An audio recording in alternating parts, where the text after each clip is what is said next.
ఎల్లంపల్లి మనకు ప్రాణవాయువు అంటూ ఇవాళ ఏరియల్ సర్వే నిర్వహించారు. కాళేశ్వరం చుట్టూ పూర్తిగా రేవంత్ రెడ్డి ఈరోజు వరద ప్రాంతాల్లో మునిగినటువంటి వరద ముంపుకు గురైనటువంటి ప్రాంతాలను కూడా ఆయన ఏరియల్ సర్వే నిర్వహించారు. ఎల్లంపల్లి ప్రాజెక్ట్ వద్దకు కూడా చేరుకున్నారు. చేరుకున్న తర్వాత ఆయన అక్కడ ఉన్నటువంటి పరిస్థితులను చెప్పుకొచ్చారు. కాళేశ్వరంకి సంబంధించినటువంటిది అది ఉట్టినే కూలిపోయింది, కానీ ఎల్లంపల్లి ఎంతో మేలంటూ చెప్తా ఉన్నారు.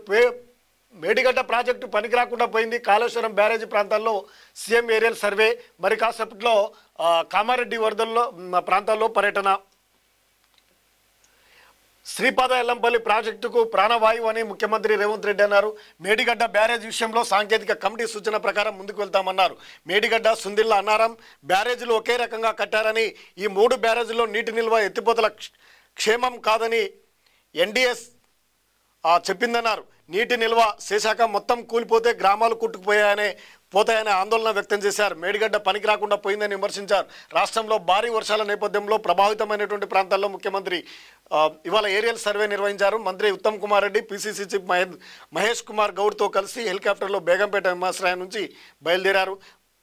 పెద్దపల్లి జిల్లా అంతర్గాం మండలంలోని శ్రీపాద ఎల్లంపల్లి గోదావరి నది ఏరియల్ సర్వేలో పరిశీలించారు. అనంతరం ఎల్లంపల్లి ప్రాజెక్టుకు ముద్ద ల్యాండ్ అయ్యారు. గోదావరి నది జలాలను పసుపు కుంకుమ చీరను సమర్పించారు. గోదావరి తల్లికి అనవాయితీగా ఆయన వరద నియంత్రణపై కీలక సూచన.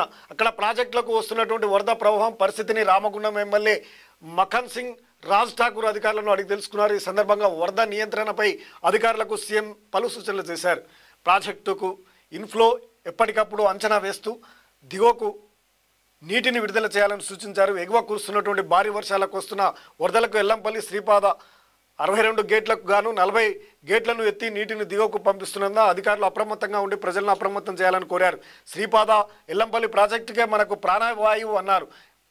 నిపుణులు కట్టినటువంటి ప్రాజెక్టు కాబట్టి దశాబ్దాలుగా ఎల్లంపల్లి నిలబడిందని, చాలా వ్యూహాత్మక ప్రాంతాల్లో ఎల్లంపల్లి ప్రాజెక్టు నిర్మించారని చెప్పారు. కూలిపోయిన ప్రాజెక్టు, నిలబడినటువంటి ప్రాజెక్టు మధ్య తేడా ఉందన్నారు. గోదావరి జలాల విషయంలో మనకు ఎల్లంపల్లి చాలా కీలకమన్నారు.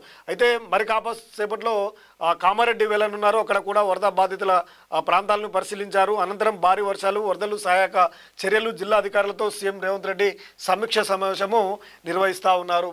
ఏదేమైనప్పటికీ మళ్ళీ కాళేశ్వరం మీద పడ్డాడు. కాళేశ్వరం కూలిపోయింది. ఆ కూలిపోయిన ప్రాజెక్టుకు ఎల్లంపల్లి ప్రాజెక్టుకు ఎంతో తేడా ఉంది అంటూ కూడా ఆయన చెప్తా ఉన్నారు. కేసీఆర్పై పరోక్షంగా తీవ్రమైనటువంటి విమర్శలు అయితే చేశారు. ఈ వరద సందర్భంగా కూడా అడుగు వేస్తే అడుగు తీస్తే కేసీఆర్ను తిట్టడం, కేసీఆర్ను విమర్శించడం ఇదే పనిగా రేవంత్ రెడ్డి పెట్టుకున్నారనే చర్చ రాష్ట్ర వ్యాప్తంగా వస్తూ ఉంది. పాలన మొత్తం కేసీఆర్ను తిట్టుడు కోసమే ఈయన అదే వరద బాధితుల దగ్గరికి వెళ్ళినప్పుడు కూడా ఆ పరామర్శలకు కూడా అది వదిలిపెట్టి ఈ విధంగా తిడుతున్నారనే విమర్శలు రేవంత్ రెడ్డి మీద అయితే వస్తూ ఉన్నాయి. అవి వదిలేయాలి. ఇప్పుడు ఉన్నటువంటి వరద బాధితులు, వరదలతో ముంపుకు జరుగుతున్నటువంటి పరిణామాలు, ఈ వరదలు అకస్మాత్తుగా వచ్చాయి. వాటి వల్ల నష్టపోతున్నటువంటి వారికి వెంటనే నష్టపరిహారము కట్టించాలి. వారిని ఇబ్బందులో ఉన్నటువంటి వారిని ఇబ్బందులకు పడేయాల్సినటువంటి అవసరం ఉంది అనేది రాష్ట్ర వ్యాప్తంగా వినిపిస్తున్నటువంటి వాయిస్.